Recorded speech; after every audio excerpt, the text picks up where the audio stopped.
Bonjour. Alors aujourd'hui, c'est la journée de la femme et je voudrais en profiter pour toutes les saluer. J'en vois beaucoup dans mes stages, c'est étrange. Comme me disait un de mes amis qui dirigeait un centre zen, quand on met un stage en disant pour débutants, il n'y a que des femmes qui méditent depuis 30 ans, et lorsqu'on met pour avancer, il n'y a que des mecs qui ont médité une demi-journée.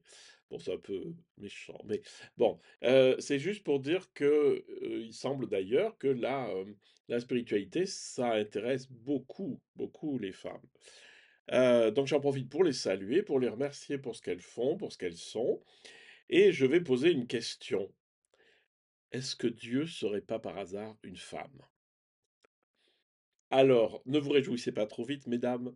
C'est sûr que dans le christianisme, on a l'habitude d'une représentation de Dieu masculine et pas masculine dans le bon sens du terme. C'est-à-dire, quand on parle de Dieu le Père, c'est quand même le doigt en l'air, en train d'admonester, etc. C'est-à-dire que on lui a pas fait une image très sympathique.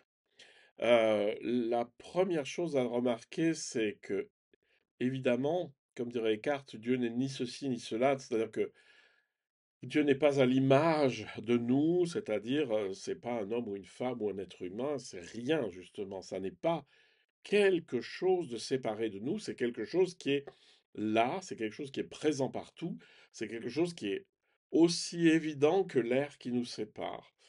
Par contre, ce qui est intéressant dans la tradition judéo-chrétienne, c'est qu'il y a des passages qui présentent Dieu quand même sous un aspect beaucoup plus aimant.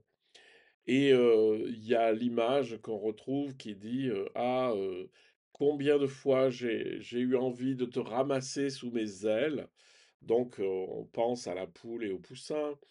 Ou bien une expression que l'on rencontre très souvent dans l'Ancien Testament, on parle des entrailles de miséricorde de Dieu. C'est-à-dire, la miséricorde, c'est vraiment l'amour qui veut le bien. Et les entrailles, en fait, c'est une expression pour dire l'utérus.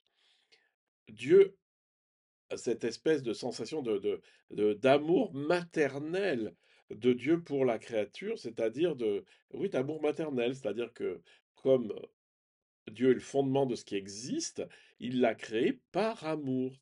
Et donc, la chose peut-être la plus proche à ça, c'est l'amour maternel, puisque l'amour maternel, la plupart du temps, est plus inconditionnel qu'un amour de deux personnes où souvent il y a une espèce d'échange, tu me donnes ça, je te donne ça.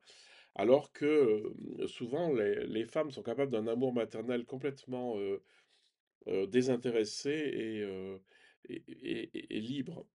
Mais tout ça pour dire que il faut sortir peut-être d'une image de Dieu qui soit genrée, parce que Dieu n'est pas un être humain comme les autres, hein. On peut dire que Dieu est une femme comme les autres ou un homme comme les autres, ça change pas grand-chose. Le tout, c'est d'avoir quand même cette dimension d'amour infini qui l'habite.